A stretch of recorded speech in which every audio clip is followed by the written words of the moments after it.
세상 어디에도 없는 방송, 하지만 알아두면 쓸모있는 방송, 경인 기자회견 시간 다시 돌아왔습니다. 저는 이관서입니다. 자, 오늘 경인 지역에서 가장 바쁜 세 분 어김없이 자리에 같이 하셨는데요. 근황부터 여쭙고 시작하겠습니다. 자, 안녕하십니까? 네, 안녕하세요. 예, 자, 봉 기자님 그동안 네. 어떻게 지내셨어요? 후배들 방송 출연했던 거 방에서 곱곱 씹으면서 보고 있었습니다. 네, 네. 곱곱 씹는다는 게 뭐 네. 마음에 안 드셨어요? 얼마나 잘하는지 이제 모니터링 해줘야 되기 때문에 네. 그래서 쭉 이제 예. 모니터링 해줬다가 이제 피드백을 해줘야 되는 거죠. 네, 알겠습니다. 근데 워낙 잘하기 때문에 지금까지는 후배들이, 어떤 기자가 제일 잘했다고 내부에서 얘기하십니까? 아직까지는 제가 제일 잘하는 것 같습니다. 그럴 줄 알았어요. 아니 지난번에 예. 출연했던 새싹 기자한테 우리 이서인 기자. 네, 헌싹이 누구냐고 물어봤더니 대답을 잘하더라고요. 네. 그 거목이라고 얘기를 하시더라고요. 그 인천투데이 헌싹은 누굽니까? 헌싹은 아니고 이미 나무 같은 큰 선배들이 계시니까 그 나무를 따라가는. 선배들은 나무를 네. 비유해서 네. 선배들을. 근데 제가 그때 보니까 이제 우리 예. 봉 기자잖아요. 예. 이게 옛날에 그 드라마 중에 하얀 거탑 그런 게 있었는데 저기 그 거목 얘기하니까 네. 이름하고 연관시켜서 이제 거봉. 근데 중요한 건 자기는 지금 나와서 자기가 제일 기자. 잘했다고 얘기하잖아요. 아니 그 거봉 기자 괜찮아요? 알겠습니다. 네. 홍익정경연구소장 이동영 소장님 나오셨는데요. 그동안 어떻게 네. 지내셨어요? 저도 이제 방송 모니터링을 좀 해봤는데요. 네.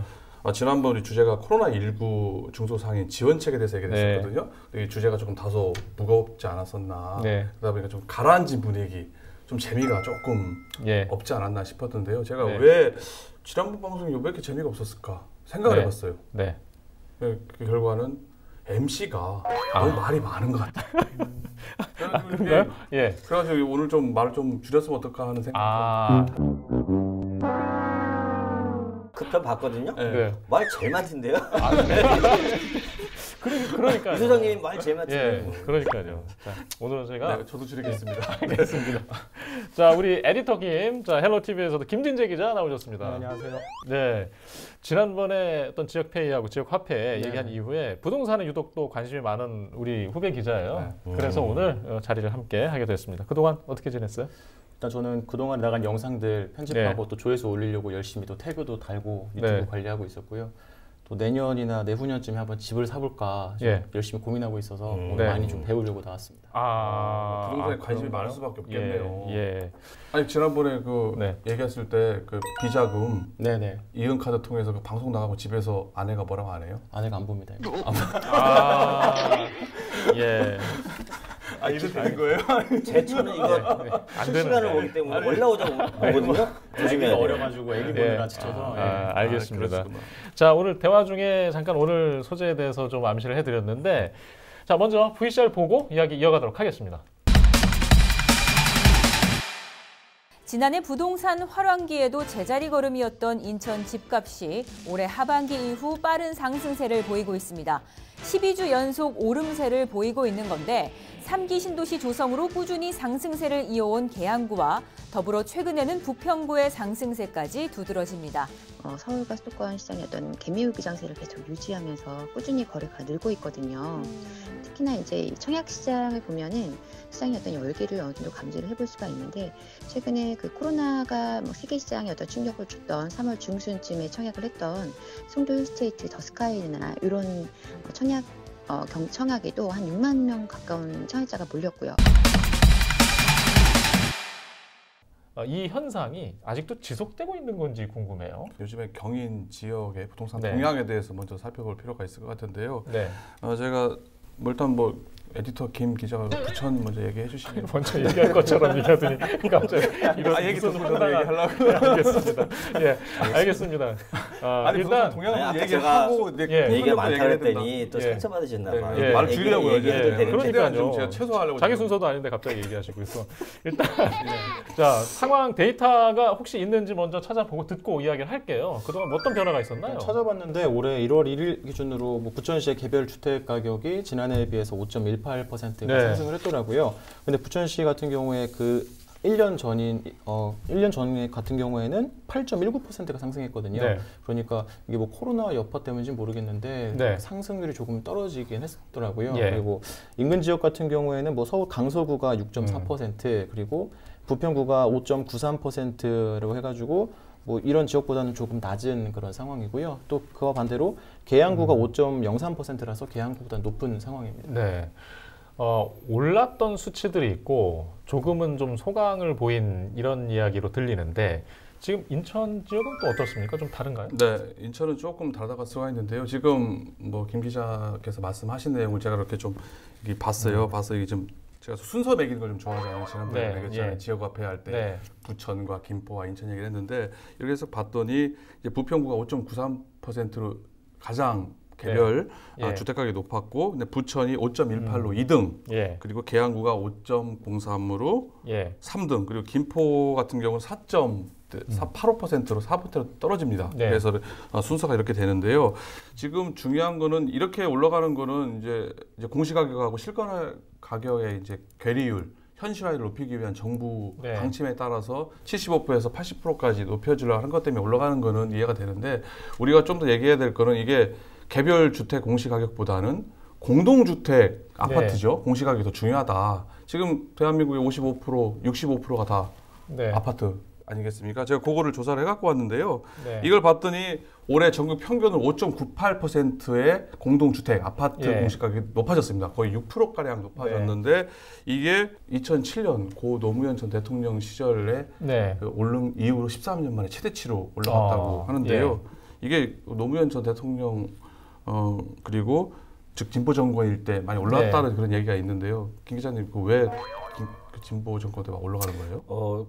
역대 정부가 뭐 진보 정부다 혹은 보수 정부다 사실은 그 차이가 별로 없는 것 같아요. 부동산 정책을 발표할 때마다 사실은 네. 집값을 잡겠다고 했는데 집값을 잡아본 적은 별로 없다. 지금까지 네. 사실상 부동산 정책이 많이 나오긴 했는데 대부분 실패했다고 보고 있는 거고 네. 박근혜 정부 때도 그럼 안 올랐느냐? 올랐고요. 문재인 정부 때도 그럼 안 올랐느냐? 올랐다. 다 올랐는데 그건 뭐냐면 실질적인 부동산 정책이 시장에 먹히지 않는다고 하는 게 있는 거죠. 제가 계속 얘기를 네. 하려고 하다가 말을 좀 예. 줄여보려고 한번 예. 저기 봉 기자님한테 아직 말이 안 끝난 거예요? 안 끝난 거예요. 얘기하세요. 계속 해야 돼요. 네. 지금 하다가 말이 끊겼어요. 네. 지금 아까 전국 평균이 5.98% 올랐는데요. 경기 같은 경우는 2.72%, 네. 인천 같은 경우는 0.80%가 공동주택 공시 가격이 이번에 상승을 했습니다. 이게 예. 서울 같은 경우는 14% 이상 올랐거든요. 서울, 대전은. 네. 그거에 비하면은 경기도 2.2%대, 그리고 인천 0.8%대면 별로 안 오른 것 같지만 네. 이게 전국 평균이 한 6%대 좀 안 되는데 서울하고 대전이 워낙 높은 거예요. 네. 그리고 인천, 경기 같은 경우는 이 순서를 보면은 지금 지방 같은 경우는 마이너스 공시지가가 공동주택 공시지가가 떨어진 데도 상당히 많습니다. 상승률이. 예, 상승률이 떨어지기 많기 때문에 결국 순서가 보면 서울, 대전, 세종, 그 다음에 경기도예요. 네. 그 다음에 이제 전남이 중간에 껴들고 인천. 결국 경기와 인천의 공시 아파트 공동주택 네. 가격의 공시 가격은 높아졌다. 네. 그 얘기는 작년에 인천 경기 지역의 집값이 대폭 올랐다라는 네. 반증이라고 볼 수가 있을 것 같아요. 그러니까 평균적으로 2.몇%라고 하는 것은 이제 인천 전체적으로 그 정도 올랐다고 하는 거잖아요. 그러면은 그렇죠. 특정 지역은 더 많이 오른 거죠. 예를 들어서 부평. 그러니까 인천의 집값을 주도하고 있는 것들 있지 않습니까? 뭐 송도, 네. 부평, 그다음에 동구에 있던 그 재개발 사업 지구들 네. 이런 특정 지역들의 집값은 훨씬 더 많이 오른 거죠. 그에 비해서 이제 뭐 이를테면 이제 계양구나 미추홀구에 상대적으로 이제 아파트가 적고 신축 그 물량이 적은 곳들은 정체돼 있는 반면에 부평이나 그러니까 투기 수요와 실수요가 혼재돼 있는 지역들을 중심으로는 그 이상 오른 거죠. 네. 네. 결국 올랐다. 예. 결국 뭐 서울은 대폭 올랐지만 예. 인천, 경기의 작년 집값 정도는 어느 정도 상승이 상승했다라고 얘기할 수 있다고 볼 수 지금 있을 것 같습니다. 그러면 일단 정부는 계속 규제책을 반복해서 내놓고 있는데 네.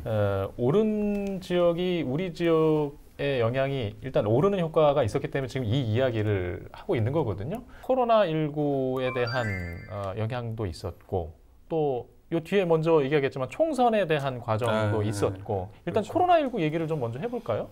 코로나19가 1월 이제 설 앞두고 1월 한 하순경이 시작됐지 않습니까? 올해 초에만 하더라도 예. 여기 그 부평의 이제 모 아파트 같은 경우에는 28평 기준으로 4억이 안 됐었어요. 네. 작년 같은 경우에는 4억이 더 안 됐던 거였는데 총선 전에 한 4억 2, 3천 찍다니 지금은 총선 끝나고 나서 예. 한 달여 만에 한 달이 채 안 됐죠. 네. 5억까지 갔습니다. 예. 그럼 사실상 이제 이 코로나19 때문에 부동산 시장이 위축될 거라 예상을 했지만 사실은 그러지는 않은 거죠. 네. 아니, 부평의 모 아파트인데 어떻게 특정인 그 아파트 얘기한 이유가 있나요?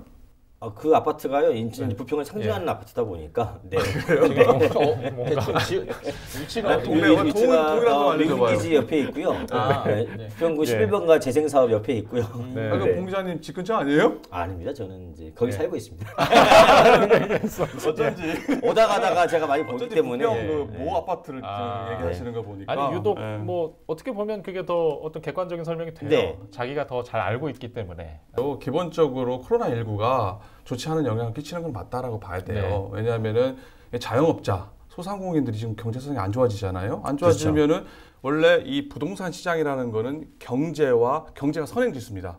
네. 경제가 안 좋아지면은 한 6개월, 1년 뒤에는 부동산 시장이 다시 똑같이 안 좋아지는 경향을 보여주고 있기 때문에 예. 이제 앞으로 이 나빠진 경제에 대한 영향이 부동산 시장에 비춰질 것이다. 네. 그러면 6개월, 1년 뒤에는 이제 어쩔 수 없이 하락으로 갈 네. 수밖에 없지 않겠느냐라고 부동산 전문가들이 얘기를 해요. 그래서 그게 1년 정도 만에 회복이 된다고 하면 V자형으로 네. 다시 회복이 되는 거, 반등이 되는 네. 거고 조금 더 길어지면 U자 형태로 해가지고 한 2, 3년도 정도 부동산 시장이 침체돼 있다가 다시 네. 원상 회복된다. 심지어는 L자형으로 아예 장기 침체가 될 수 있다라고 네. 얘기하는 네. 부동산 전문가들도 있는 상황이라 예. 할 수가 있습니다. 그런데 앞서 봉 기자님 얘기하신 것처럼 이 통계 수치가 그렇지가 않아요.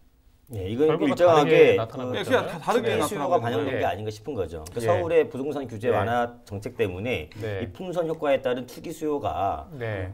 인천으로 이제 밀려오기 시작한 것이고 그 투기 수요가 이제 집중돼서 이제 발현되는 곳, 드러나는 곳이 부평, 그다음에 네. 동구 이런 네. 곳들이 있는 거고 인천 내부적으로는 이제 그 주안 같은 경우에는 많이 밀어냈지 않습니까? 미추홀구에서 재개발 사업이 이제 신축 물량이 오랜만에 나오다 보니까 그쪽에서 신규 수요가 이제 많이 있어요. 그러니까 즉 인천 같은 경우에는 일정한 투기 수요와 네. 실수요가 동시에 작용하면서 이 부동산 가격 상승을 이제 주도하고 있다고 봐야 되는 거죠. 그리고 이제 이대용 소장님 말씀처럼 이게 아직까지는 이제 뭐 전세를 산다든지 그다음에 결국에는 이제 이게 자영업자들의 어떤 그 월급 수준이 가계소득 수준이 악화되면 네. 부동산 담보대출로 갈 수밖에 없고 뭐 집에 어떤 그 물량을 내놓을 수도 있지 않습니까? 전세를 내놓을 수도 있고 아파트 자기 팔 수도 있고 그렇게 되면 이제 물량이 많아지게 되면은 공급 물량이 많아지면 당연히 시장 가격이 내려가게 돼 있기 때문에 그런 것도 좀 있지 않을까 아니 전망합니다. 근데 네. 봉 기자님 혹시 공인중개사 자격증 있어요? 아닙니다. 아 근데 뭐 거의 말씀하신 수준이 저도 지금 깜짝 제가 놀랐어요. 물류학을 공부하고 있는데 물류학에서 기본은 경제학입니다. 예. 네. 지금 부동산 지금 부동산 경제학하고 이게 기본이잖아요. 수요와 공급은 이거는 예, 알겠습니다. 맥락 볼 수가 저 있어요? 같은 경우에도 여기 나오기 네. 전에 최근에 부평구가 좀 많이 올랐다 그래서 부평구 날 잡고 그냥 하루 종일 부평구 지역에 공인중개사 한 30곳 정도로 돌아다녔거든요. 예. 왜요? 궁금해가지고 저 어떤가 요즘에 집 살라고요? 뭐 집 사는 것도 나중에는 못 하겠지만 부자니까 이제 아니 최근에 최근에 30군데를 네. 부동산 가격을 보러 다닌다고요? 콘텐츠 제작 때문에 이제 취재를 하려고 여기저기 돌아다녔는데 말씀하신 그 모 아파트도 제가 근처에 한 5군데 네. 정도 가봤거든요. 근데 이게 뭐 코로나19랑 상관없이 올 사람들은 다 와가지고 뭐 물어보고 한 건 있다고 하더라고요. 네. 근데 다만 말씀하신 것처럼 투자를 하려는 그런 예. 서울이나 이런 데서 많이 네. 오셔서 가격이 많이 지금 올라갔다. 네. 그렇다 보니까 지금 최근 한 달 동안에는 뭐 매물도 없고 그리고 내놓는 것도 없고 또 방문하는 사람도 없다. 왜냐하면 가격이 너무 올라가다 보니까 네. 이제 투자하러 온 사람들은 더 이상 이게 매력을 못 느끼고 또 실거주하려는 사람들도 너무 가격이 오르다 보니까 그렇죠. 이제 쉽게 들어가질 못하다 보니까 매매가 지금 매물이 별로 없고 거래가 좀 많이 감소했다고 하더라고요. 지금 주로 둘러본 지역은 어디였어요? 제가 부계동 쪽이랑 부평구에? 네, 그리고 저기 아까 말씀드렸던 그 모 아파트 주변.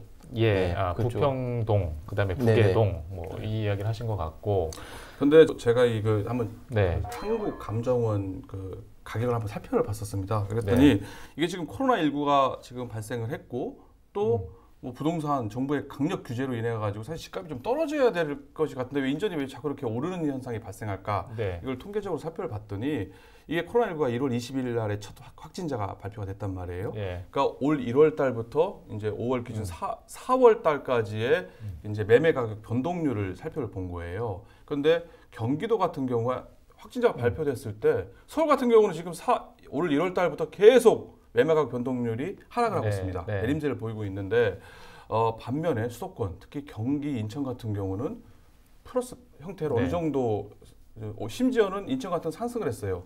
경기도 같은 경우는 0.85% 정도 1월 달이었었는데 지금 4월 달에는 0.85%로 계속 매매가 변동률이 플러스를 유지를 하고 있는 상황이고요. 인천 같은 경우는 0.31% 정도 1월 달이었었는데 지금 4월 달 같은 경우는 1.45%까지 지금 오른 상황입니다.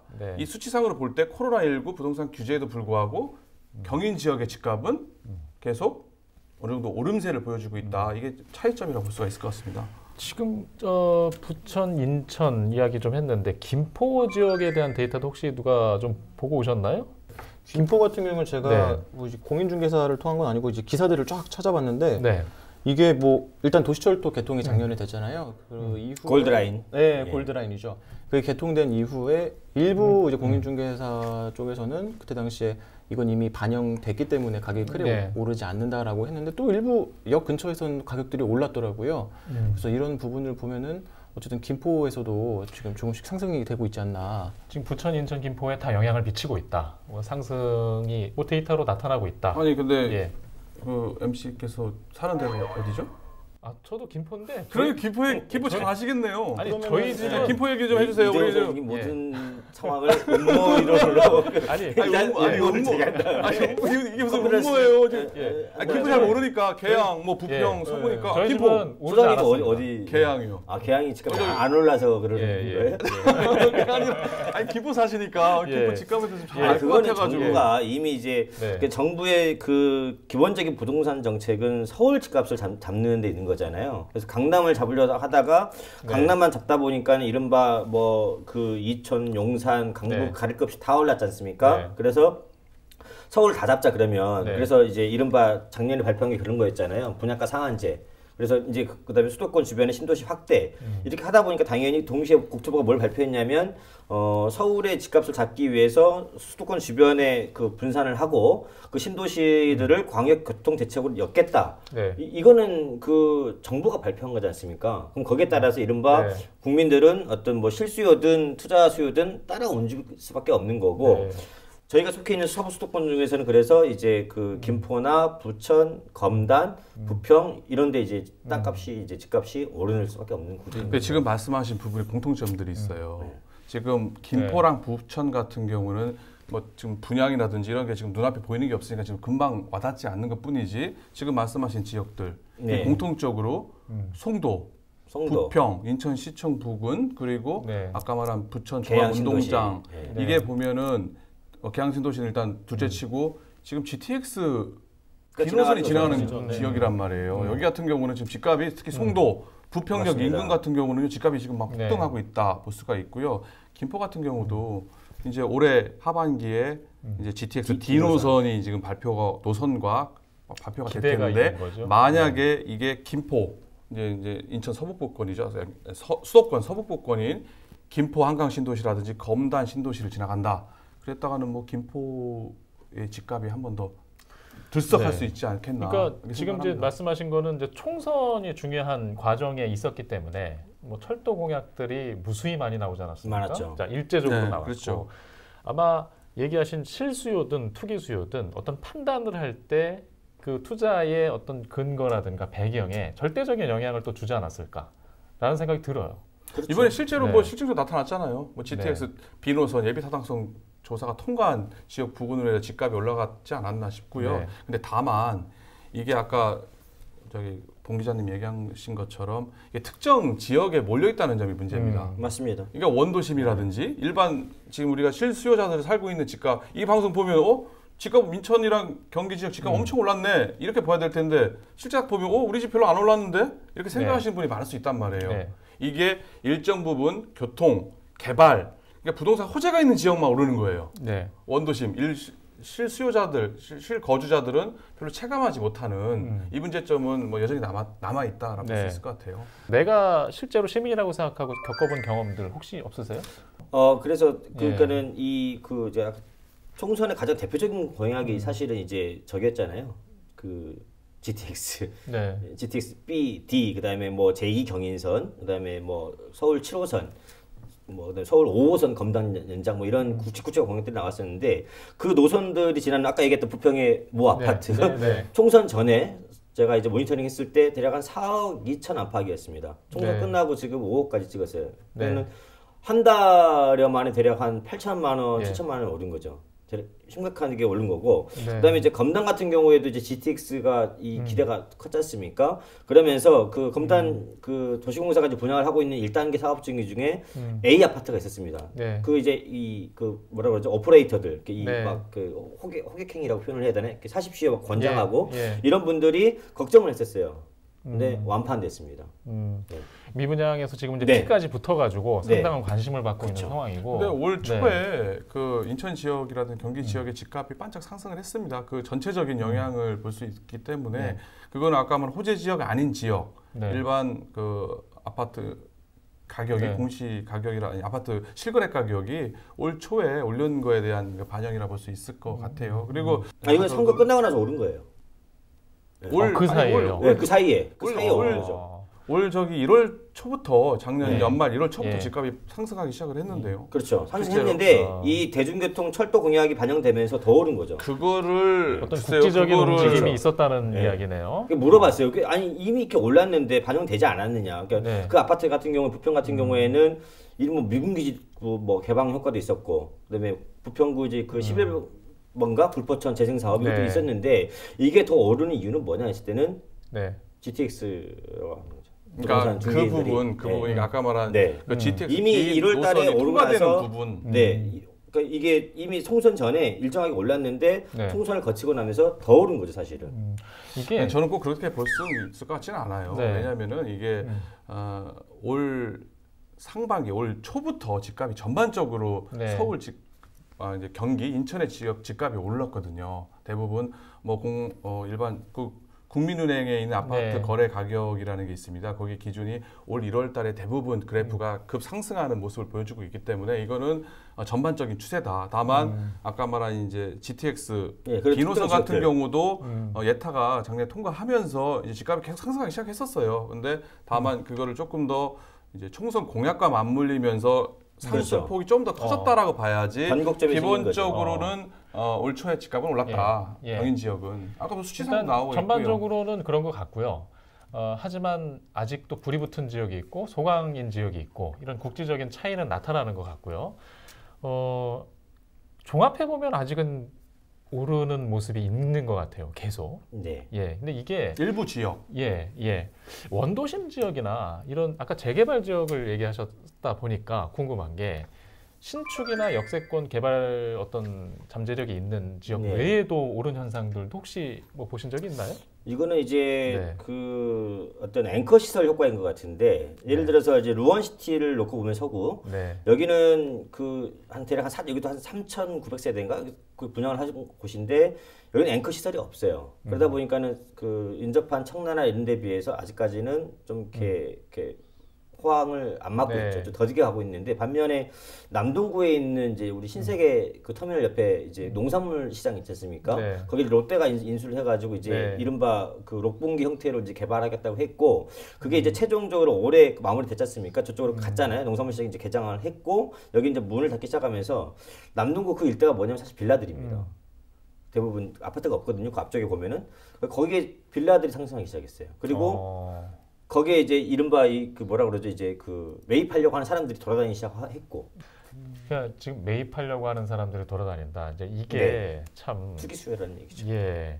근데 저희가- 제가 네. 조사한 걸로 보면은 이제 아파트하고 오피스텔이 좀 다른 양상을 보이고 있습니다. 그러겠죠. 아파트 네. 같은 경우는 앞서 말씀드린 것처럼 인천과 경기 지역 일정 부분 통계상으로 매매 가격 변동률이 높아지고 있는 모습을 보여주고 있기 때문에 어쨌거나 많이 오른 곳이 있고 예. 원도심 쪽은 안 오르든 예. 뭐 아니면 소강 상태든 예. 뭐 올 초에 반짝 예. 상승을 했든 전반적인 추세는 평균 네. 인천 경계 지역의 매매 가격은 상승하고 있다라는 통계치가 네. 나와 있는 건데 이제 문제는 이제 오피스텔 같은 경우를 살펴보면요. 한국감정원에서 올 상반기 2020년도 상반기 1, 4분기 발표를 했습니다.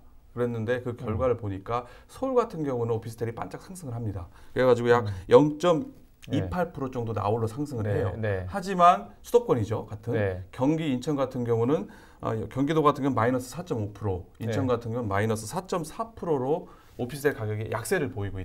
있다라고 이게 발표가 됐어요. 즉 수도권의 오피스텔 매매 동향은 매매 가격이 내림세로 네. 돌아섰다 볼 수가 있는 겁니다. 그 얘기는 오피스텔 가격이 지금 하락하고 있다라고 볼 수가 있는데요. 근데 이게 좀 유심히 살펴볼 게 인천의 오피스텔 매매 가격 변동률을 봤더니 2월달은 마이너스였었는데 3월달에 0.01%로 플러스로 이제 상승세로 전환이 된 겁니다. 또 그러면 거기서 바뀌었어요. 조짐이 오피스텔이 있는 거예요? 3월달에. 네. 이상하다. 왜 오피스텔 가격이 갑자기 3월달에 떨어지고 있다가 수도권에서 인천만 유독 올랐지? 한국감정원에서 그러는 거예요. 이게 올라간 게 아니라 청라, 영종 같은 지역에 네. 이제 개발 호재가 있으면서 네. 오피스텔 가격이 상승하면서 이 폭을 줄였다, 감소폭을 좀 줄였다 얘기를 한 건데요. 어쨌거나 인천 지역의 오피스텔이 지금 대규모로 유입이 되면서 계속 오피스텔은 떨어지고 있다. 결국 일반 기존에 지금 여기 다 어디예요? 신도시잖아요. 청라, 영종 네. 이런 데 같은 경우만 반짝 상승해서 하락폭을 줄일 뿐이지 그럼 기존에 있는 원도심에 있는 오피스텔 어떻겠습니까? 네. 아마 내림세가 상당히 크지 않을까. 예. 하락폭이 크다. 이렇게 볼수 일단 있을 것 유동적인 상황도 같이 걱정을 하면서 또 예상을 하면서 지금 일단 오름세는 그동안에 많이 있었고 또 지금 지역에 오름세가 남아 있고 또 국지적으로 차이는 보이고 있다. 이해를 하겠고요. 지금 이제 집을 가진 분들하고 또 집을 앞으로 갖고 싶은 분들하고의 심리적인 차이가 좀 다를 것 같아요. 당연히 그러겠죠. 아무래도 예. 가지고 있는 사람은 오르기를 바랄 테고 네. 매입하려고 하는 사람들은 싼 게 좋은 거죠. 그 예. 너무 크게 오르다 보니까 네. 이게 또 이제 국가가 정부가 규제를 하는 그런 배경 아니겠습니까? 네, 그렇죠. 우리 김진재 기자는 지금 이제 전세를 살고 있는 걸로 전 알고 있는데 저는 무주택자입니다. 네. 무주택자. 전세입자하고 다른 건가요? 같은 거 아니에요? 전세가 뭐 무주택자고. 알겠습니다. 지금 아까 뭐 얘기해서 우리 봉 기자님은 유주택자라는 게 판명이 났고 네네. 유주택자세요? 네. 네. 예, 저도 유주택자입니다. 근데 일단 무주택자. 그래서 일단 이 자리에서도 한번 의견을 좀 한번 들어볼 수 있을 것 같아요. 아까 부평에 예를 들어서 최근에 이런 오름세가 있었다고 할 때 무주택자들은 어떤 생각이 드나요? 어떤 느낌이에요? 반반인 것 같아요. 제가 결혼을 한 3년 전에 했는데 네. 그때 당시에 또 나오는데 그 모 아파트 거기도 봤거든요. 저희 처갓집에서 네. 저 아파트 사라 이렇게 말씀하셨는데 그 당시에 이제 예. 뭐 대출을 받고 해도 좀 금액이 네. 부족해서 안 될 것 같다 해서 제가 좀 위쪽으로 올라갔는데 네. 지금 또 보니까 많이 올랐잖아요. 그래서 예. 한편으로는 아쉽다. 네. 그때 샀으면 이런 생각이 드는 반면에 네. 또 요즘에 한 내년이나 내후년쯤에 다시 부평으로 한번 좀 돌아와 봐야 되나 해서 집을 사려고 생각을 하고 있는데 네. 너무 올라가지고 이게 가고 싶었던 네. 단지들이 다 이제 오르다 보니까 예. 좀 어떻게 해야 되나 이런 고민도 있죠. 좀 아쉬운 많이 올랐죠. 집을 부담일 수밖에 없습니다. 이제 갖겠다고 하는 입장에서는 상당히 좀 아쉽고 부담스러운 뭐 그렇죠. 이런 얘기를 하신 것 같은데 뭐 다들 소시적에 그런 경험들 해보셨잖아요. 그러니까 부동산 불평등이 사실은 우리 사회 양극화의 핵심이거든요. 네. 그러니까는 40대 이상, 그러니까 40대도 사실은 무주택자가 많고요. 50대 이상이 지났던, 그러니까 50대 이상은 사실은 우리나라의 산업화와 민주화의 이 달달한 열매를 다 드셨던 분들인 거고, 지금의 20, 30대 분들은, 그러니까 저는 낀 세대 40대고, 네. 20, 30대 분들은 대학을 졸업해서 입학할 때부터 취업을 걱정을 해야 되고, 네. 졸업하면서부터 당연히 취업 걱정하고, 당연히 결혼 걱정, 그다음에 집은 언감생심인 거죠. 그 이른바 금수저 이런 게 아닌 이상 집을 갖기는 어렵기 때문에 이 20, 30대 사회 진출하는 청년 세대를 위해서 저는 이 부동산 이 격차를 줄여줘야 된다. 일각에서 뭐 사회 기금을 얘기하는데 아무튼 이 그 행복 주택이 됐든 뭐 청년 임대 주택이 됐든 이런 그 중소형 평수를 많이 늘려줘야 공급을 해줘야 된다라고 생각을 합니다 저는. 네. 이동 소장님은 지금 어떤 심리를 갖고 계세요? 이 인천의 이 부동산의 변화 속에서. 일단 그 상대적으로 서울이라든지 다른 집값 오른 폭에 비해서 인천 지역은 덜 오른 거 아니겠느냐라는 평가를 할 수가 있을 것 같아요. 더 올라야 된다. 집을 가지고 있는 사람, 아니 그렇게 말씀하지 마시고 그런 식으로 얘기하면 아니 그 상대적으로 집이 있는 사람들 같은 경우는 왜 다른 지역 엄청 오르는데 왜 덜 오르지 이렇게 생각할 수 있을 것 같은데. 일반적인 생각인 것 같고요. 저도 아까 봉 기자님 말씀하신 것처럼 물론 집은 있지만 지금 청년들이 그리고 신혼부부들이 나와서 집 얻기가 너무 힘든 거 아니겠습니까? 그런데 자꾸 이렇게 투기 세력이라든지 집값이 너무 높은 건 문제가 있다. 그래서 저는 그 지금 정부가 있는 강한 부동산 규제 방향은 저는 기본적으로 찬성을 하는 입장이고요. 네. 그런데 지금 어쨌거나 문재인 정권 들어와서 지금 집값이 많이 상승을 해버린 네. 문제가 있긴 하지만 예. 앞으로 이런 규제가 좀 더 네. 더 늘어나기 힘들 것 같아요. 네. 이번에 지금 강경 일본도의 정책이 뭐 이번 종부세도 뭐 사실 이번 20대 국회에서 통과하지 네. 못했는데 어쨌거나 민주당이 지금 다수석 거대 네. 여당이 됐기 때문에 네. 아무래도 이런 부동산 규제 정책은 네. 계속 예. 가지 않겠느냐. 예. 예. 그리고 그렇게 되면 이제 이렇게 예. 젊은 세대 예. 신혼부부들을 위해서 예. 집값 안정화돼야 된다 이렇게 생각을 합니다. 비록 유주택자들의 현재 집값이 더 감소가 되더라도 네. 안정화되는 게 우선이다. 공감하시는 거죠? 아니 근데 저도 물어보고 싶은데 예. 이웃주택자라면서요? 네. 저희 집은 하나도 안 올랐습니다. 그래서 저는 이제 감각이 하나도 안 올랐어요? 예, 안 올랐어요. 그럼 제 얘기할 저희 때 집 많이 내- 공감하셨겠네요. 집 제 얘기할 때 지금 아, 반년도 넘었는데 예, 영향이 없습니다. 없어요? 예, 아쉽겠네요. 지금 물어보시니까 얘기하는데 조금 감정은 있어요. 근데 아니 저 이사 가야 돼가지고 아니, 그 정도로는 네. 성이 안 차는 뭐 그런 감정이 없다고 할 수는 없지만 중요한 거는 이제 그 김포는 아직 땅이 넓어요. 그래서 빈 땅이 많아요. 그래서 부동산 관계자들이 하시는 얘기가 아직 공급할 수 있는 여력이 있기 때문에 은근진 MC는 네. 땅을 가지고 있었네요. 아니 땅이 아니라 예. 지금 더 오를까요? 아니면 이게 어떻게 보세요? 지금 상황에서 우리가 이야기하는 상황에서 앞으로 어떻게 될까요? 제가 볼 때는 그에서 봉 기자님이 좀 뭔가 얘기를 하실 네. 게 많을 것 같아요. 지금 뭔가 오늘 이야기하는 걸 오늘 뭐 완전히 보면은 거의 뭐 그 업계에 있는 사람들하고 네. 좀 뭔가 좀 네트워크가 있습니다. 네트워크가. 네. 좀 그 이야기들 좀 들려주세요. 집값 올라요? 앞으로도 네. 그 투기 수요가 일정하게 반영된 곳들, 아까 제가 얘기했었던 인천의 이제 그 재개발 지역들, 그다음에 또 지켜봐야 될 곳은 어디 있냐면 북해동에도 최근에 이제 1,500가구가 북해역 근처에 공급이 네. 될 거고, 검암 역세권 아시잖아요. 거기도 이제 공급이 될 거고, 부천도 이제 네. 공급을 할 건데, 여기가 아마 가늠제가 되지 않을까. 여기가 이제 그 어느 정도 경쟁률을 보이느냐에 따라서 네. 그 과연 집값 이 수도권 주변에 서부 수도권, 저희가 이제 주택의 서부 수도권이니까 이 지역의 상승세가 지속될 것이냐, 어떤 바로미터 역할을 할 것 같고, 제가 봤을 때는 그 정부의 기본적인 정책이 서울은 억제하고 그러니까 이 각종 이제 분양가 상한제라든지 뭐 이런 걸로 억제를 하는 대신에 수도권 주변에는 이제 풀어주는 거지 않습니까? 그 중에서도 공공택지. 그럼 이제 민간 시장 입장에서는, 주택사 입장에서는 서울에 그 뭔가 장사를 할 수 있는 택지 물량이 없다 보니까 당연히 기본적으로 검단 신도시나 계양 신도시, 뭐 부천 대장 신도시, 고양 창릉 신도시 이런 쪽으로 공공택지 쪽으로 아마 건설사들의 수요는 갈 것이고, 그쪽에서 과연 그러면 이제 분양가를 갖다가 얼마만큼 책정하느냐에 따라서 이런 데 지역도 같이 맞물려서 이제 연동되지 않겠느냐를 내다보고요. 근데 이 수도권 3기 신도시의 공급 시점이 아직까지는 좀 이렇게 그 구체적 일정이 나오지 않았지 않습니까? 계양 신도시만 하더라도 작년에 이제 지구 지정이 확정되긴 했는데 지구 단위 계획은 아직 수립이 안 돼 있거든요. 그러면 이제 최소한 어제 정부가 최근 발표한 그 사전 청약제 이 도입 시점이 본 그 청약을 한 1년 앞두고 한다고 했었는데, 계양 신도시의 사전 청약 시점은 그렇게 되면 최소한 1, 2년 후가 될 전망이기 때문에, 그러면 그 전까지는 인천 같은 경우에는 검단 신도시하고 청라, 그다음에 영종 이런 그 중심으로 수요는 계속 있을 것으로 저는 전망하고 있습니다. 그러면 청라, 연종이라든지 일부 지역은 오르겠지만 나머지 지역은 뭐 그렇죠. 그냥 이런 큰 얘기신 변동은 거죠? 없지 않을까. 자, 그러면 저도 그렇게 생각을 합니다. 실제로 청라 같은 경우에는 그 최근에 이제 그 동네 이제 앵커 시설이었던 청라 시티타워. 최근에 이제 건축 허가를 받았고, 그다음에 서울 7호선 청라 연장 사업이 요거를 최근에 이제 허가가 났어요. 그렇게 하기로. 그러니까 그런 호재들이 있다 보니까 청라는 아무래도 또.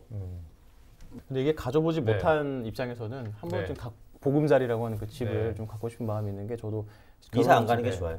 맨 처음에 들어간 전셋집에서 만기는 2년인데 갑자기 오랫동안 살게 해줄 것처럼 말하더니 1년 네. 만에 이거 아들 들어오니까 집 줘야 된다, 나가야 된다. 네. 그래서 급하게 이사를 했었거든요. 그런 경험들이 있다 보니까 네. 그래도 좀 내 집이 있으면 네. 뭐 안정적으로 살 수 있지 않나 이런 네. 생각이 좀 있죠. 예. 뭐 맞게 네. 맞아요. 중요한 건 일단 수요 공급이 빨리 안정화됐으면 하고요. 그리고 뭐 맞습니다. 저평가됐다고 판단한 분들한테는 좀 원하는 평가를 받을 수 있는 뭐 기회가 됐으면 하는 바람도 있습니다. 다만 주택을 갖고자 하는 또 무주택자들에게도 기회가 더 늘어나는 그런 시장이 좀 확대됐으면 좋겠습니다. 그런 바람도 네. 동시에 갖고 있습니다. 자, 오늘 부동산 인천, 우리 부천, 김포 이야기 뭐 충분하다고 할 수는 없지만 변화가 일어나고 있는 이야기를 해봤는데요. 어떤 생각으로 정리할 수 있는지 오자 정리 시간 갖겠습니다. 자, 먼저 우리 가장 오늘 전문성을 보여주신 봉 기자님의 이야기를 좀 듣고 싶은데요. 자, 오늘 이야기한 거, 자, 오자로 정리한다면? 전문적일 것 같아요. 그러진 않고요. 네. 국토교통부 하겠습니다. 국토교통부. 네. 그러니까 이 네. 부동산 수요를 뭐라 그러죠? 진작하는 것도 국토교통부 정책이고 네. 규제하는 것도 네. 국토교통부고 뭐 철도 까는 것도 국토교통부고. 그러니까 사실 우리나라 모든 부동산 정책을 총괄하는 곳이 이제 국토교통부인데 이 국토교통부가 정말로 이 서민들의 집값 안정에 정말로 이렇게 그 기여하는 네. 정책을 짰으면 좋겠다. 그런 생각입니다. 네. 너무 고민을 안 한 것 같은데. 국토교통부요? 네. 지난번에 제가 그 오자 정리할 때 우리 봉 기자님의 기승전 투표. 이야, 정말 핵심을 찌르고 네. 그냥 아니, 우리가 또 내가 그래도 못을 머릿속에서 받아가지고 기승전 집값 하려고 하다가 집값. 네, 왜냐면은 집값 안정이 네. 중요하니까. 근데 네. 그건 했던 거라서. 김진재 기자는 어떻게 오자 정리한다면? 내 집 마련 꿈. 내 집 마련 또. 애절하네. 현실적인 얘기예요. 진짜 저 같은 서민들은 이게 내 집 마련 꿈. 뭐 집을 사서 이게 뭐 예. 몇 억 오르고 막 이런 거 사실 바라기보다는 예. 진짜로 좀 예. 오랫동안 안정적으로 살 수 있는 내 집 있었으면 좋겠다 이런 생각이 네. 있는데 진짜 그런 집을 얻을 수 예. 있는 그런 예. 그럴 때가 빨리 왔으면 좋겠습니다. 알겠습니다. 제가 들으면서도 우리 후배의 안타까움이 참 느껴지는 것 같습니다. 아니, 나중에 이 회사 할 걸 저도. 네. 김진재의 꿈 할 걸. 꼭 아니, 이루어졌으면 해서. 아니, 그렇게 숟가락만 놓는 거 어떡해요? 예. 원래 방송은 그런 거예요. 맞아요. 역시 저기 알겠습니다. 자, 우리 이도영 사장께서 정리하신 오자 정리는 불 받고 있다. 불 받고. 불 받고 있다. 제가- 뭐 쓰는 용어 아닌가요? 아니, 불 받고 있다. 불. 불 받는다. 불 불 받고 네. 있다. 네. 아까 말씀드린 것처럼 오늘 많이 열받으셨나 봐. 그요 아니고요. 어쨌거나 불 받고 있다는 불 말을 받고 보통 있다. 쓰나요?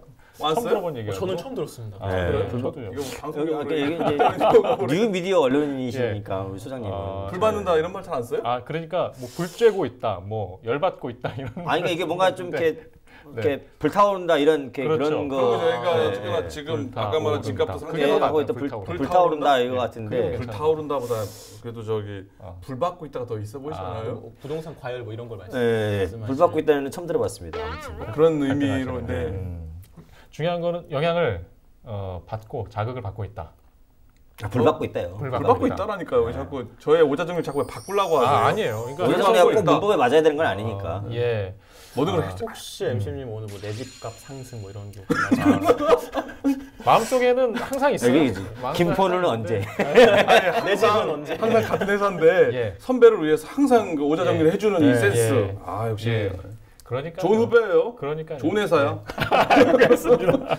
정리를 해보면 지금 국토교통부 내 집 마련권 불 받고 있다. 자, 오늘 선정을 하고 나서 끝내도록 하겠습니다. 자, 오늘의 오자 정리는 자 하나, 둘, 셋. 이게 저도 놀랐습니다. 너무 공감이 되는 말이기 때문에 그러니까. 내 집 마련 꿈 이거는 아마 이 방송을 보시는 거의 모든 부분들에 공감할 수 있는 부분이 아닐까 싶습니다. 오늘 그 경인 지역의 부동산 관련 이야기를 해봤습니다. 불 받고 있는 경인 부동산 이야기가 아니었나 싶고요. 또 내 집 마련 꿈을 다시 한번 또 고민하게 하는 그런 시간이 아니었나 싶습니다. 물론 국토교통부의 규제나 또 정부의 지금 노력들이 어떤 방향으로든 또 이 주거 공급 안정화에 영향 결과를 가져왔으면 하는 바람이 있습니다. 자, 오늘 이 시간뿐만이 아니라 우리 지역의 변화 계속 지켜보면서 고민을 여러분들과 함께 하겠습니다. 경인 기자회견 오늘 순서는 여기서 마치겠습니다. 시청해주신 여러분 고맙습니다.